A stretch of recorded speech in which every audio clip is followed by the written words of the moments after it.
Voilà, tout à l'heure, nous avons généré pour chaque page du fichier LibreOffice, donc nous avons généré une image pour chacune des pages.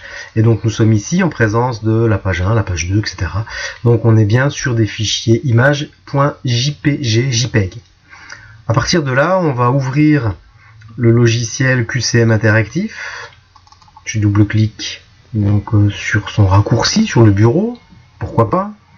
Quand il va s'ouvrir, je vais utiliser ces images pour générer les vignettes. Alors, je veux découper, donc on est bien sûr dans le menu le premier, c'est-à-dire découper des images qui correspondent aux pages du fichier .odt.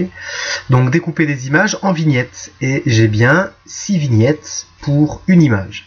Alors, je clique dessus, je vais choisir le dossier qui contient ces images.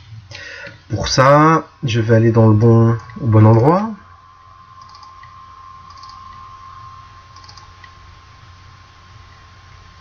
Grandeur et mesure.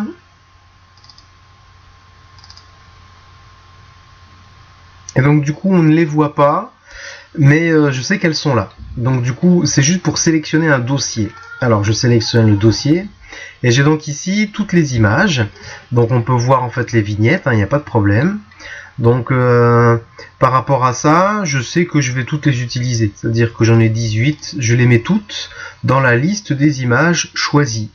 Et donc du coup, j'ai constitué une liste d'images que je vais traiter. Donc je pouvais les prendre une par une en utilisant ce petit bouton là, mais en utilisant celui-ci, j'ai pu les mettre toutes à droite. Si par exemple, je sais pas moi, la 18, je sais qu'elle est pas au point et que je veux pas la mettre, et bien du coup je l'enlève. Et donc là on est de la 1 jusqu'à la 17. Oh mais en fait si j'hésite, voilà, je reprends la 18, je veux la mettre dans la liste. Et donc du coup on est bien sur toute une liste d'images. Ok. À partir de là, il va y avoir des vignettes de créer. Et donc ces vignettes, le logiciel QCM interactif doit savoir où les placer. Donc, choisir. Alors, je vais créer un sous-dossier, je vais mettre vignettes. Voilà. Et donc, je lui suggère de les placer dans vignettes. Ok. Il est content, il me dit que ce dossier ne contient aucun fichier .jpg.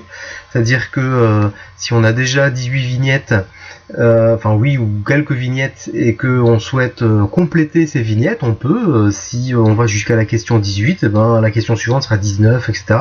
C'est-à-dire que le logiciel va regarder s'il en existe, et puis quel numéro ont ces questions. Donc pour l'instant, il dit qu'il n'y en a aucune, et donc il va partir forcément du numéro 1. Ensuite, des informations complémentaires. Alors là, c'est la gestion des marges.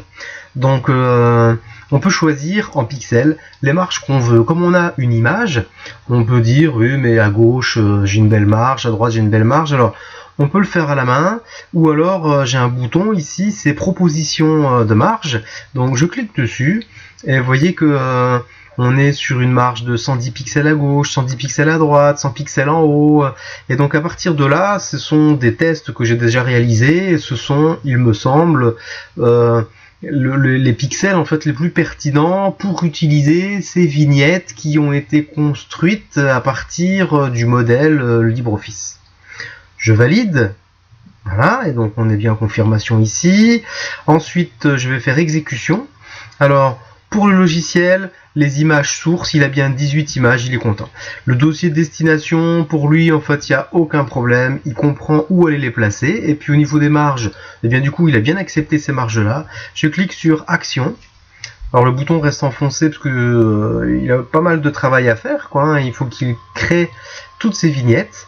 Alors des vignettes qui auront un tour bleu pour dire que ce sont des questions, des vignettes qui auront un tour rouge pour dire ce sont des réponses à revoir, ou alors tour vert pour dire que c'est bon.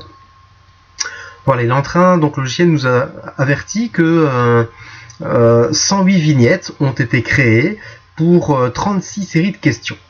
Donc on va voir ce que ça donne. Alors voilà, donc vignettes. Donc dans vignettes, je me retrouve maintenant avec, alors si j'utilise, histoire de visualiser tout ça, Donc j'ai bien ma première question, j'ai bien ce qui est affiché quand la bonne réponse a été cliquée, et j'ai ce qui est affiché quand la réponse n'est pas celle attendue, avec quelques petits conseils, etc. Et j'ai la deuxième. Donc toutes mes questions ont été transformées en petites vignettes avec un tour et aux bonnes marges, on va dire. Donc si on regarde bien ce premier dessin, voilà, le premier dessin en fait qui correspond à la première page, eh bien il y a eu en fait une découpe de chaque partie et avec un petit aménagement, et ça a été renommé automatiquement pour ces vignettes là. Voilà, donc du coup on est de la question Q01, question 1. Question 1 la bonne réponse, question 1 la réponse à revoir, et puis pareil jusqu'à la 36. Voilà pour cette petite vidéo.